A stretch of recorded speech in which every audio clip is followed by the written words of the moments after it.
faveur de l'automne revient cette douce mélancolie.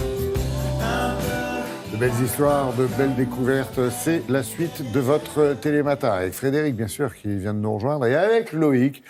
Loïc, qui nous casse pas les pieds, non, mais qui nous a apporté des noix, parce que c'est de saison. En fait, quand on voit toutes ces noix, on se dit, bah ouais, on est vraiment en automne, là. Ah bah là, elles annoncent l'automne en théorie, Ouais. ça c'est sûr. Et en plus, on est dans une période assez particulière, parce que comme c'est vraiment le début de la saison, en fait, vous avez aussi bien la noix sèche, qui est celle-ci, là, qu'on Ouais. connaît, et puis il y a celle-ci, vous avez vu, elle a une autre couleur. Elles ne sont pas les mêmes, Ce si sont exactement les mêmes, mais c'est peut-être qu'elles sont fraîches. C'est-à-dire D'accord. qu'elles n'ont pas été séchées. C'est-à-dire qu'en fait, et là, on va avoir, en fait, je ne sais pas si vous le voyez, mais la noix est beaucoup plus blanche. Ouais. Elle a beaucoup moins de puissance aromatique. Parce que, Moins de goût, vous voulez dire, Voilà, ouais. bah, on en parlait avec Fred. Oui. Mais c'est vrai qu'elle est intéressante en salade, justement, parce que elle est beaucoup plus fine aussi. En fait. D'accord. Elle se Elle rapproche agresse d'une pas, parce amande. qu'il y en a Voilà. pour lesquels c'est un petit peu délicat. Exactement. Le Et palais, il- ça peut agresser le palais, parfois. Voilà, et c'est un peu cette idée-là. Et alors là, c'est vraiment la période où elles sont fraîches, donc profitez-en. Et puis surtout, il y a deux belles régions Ah, c'est ce que j'allais vous dire. de noix en France. Il y a deux appellations Ouais. d'origine protégée. Il y a la noix de Grenoble, c'est la première appellation, c'est celle qui en produit le plus, du côté dans le bassin de Grenoble en Isère. Et puis il y a le Périgord. Et le Périgord, on est sur plusieurs départements, la Dordogne, le Lot et la Corrèze. Eh oui. Comme quoi, il n'y a pas que des pommes en Corrèze. Regardez.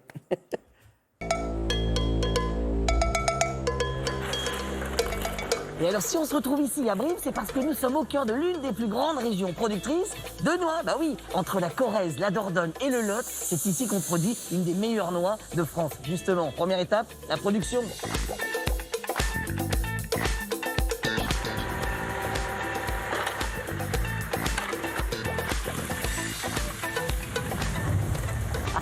Ah bah si, il y a de la noix.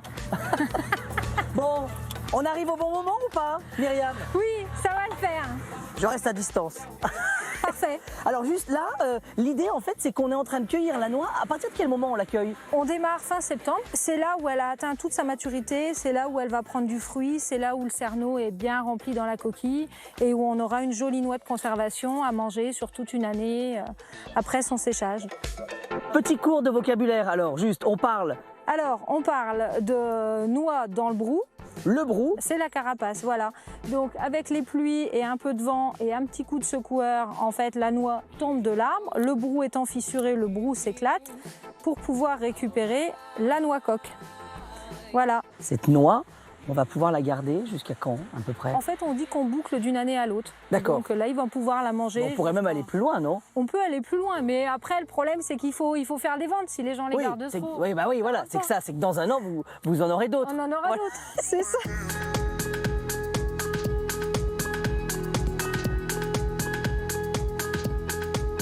Bon, Amédée, là, on est dans un lieu unique en France, c'est ça?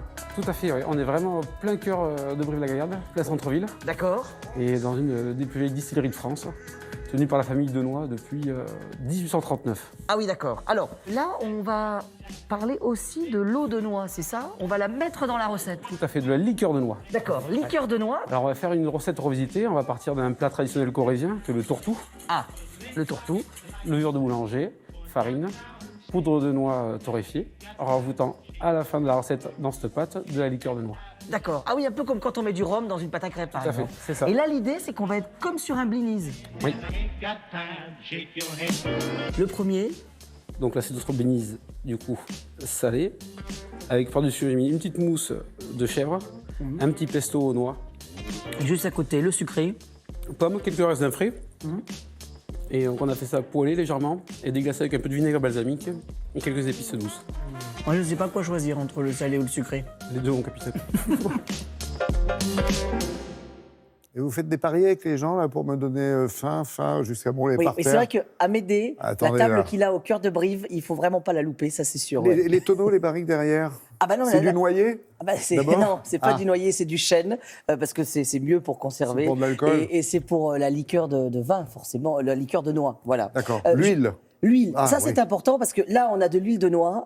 Moi je trouve que l'huile de noix elle est tellement parfaite, c'est comme l'huile de noisette. C'est-à-dire que vous allez la prendre juste crue, comme ça. C'est-à-dire vous ne la faites pas cuire. Déjà, parce que c'est pas très très bon c'est de la pas- faire cuire. pas bon du tout. Du tout. Pas bon du tout. Voilà, c'est Christelle Balesero qui nous l'a déjà dit, Ouais. je crois.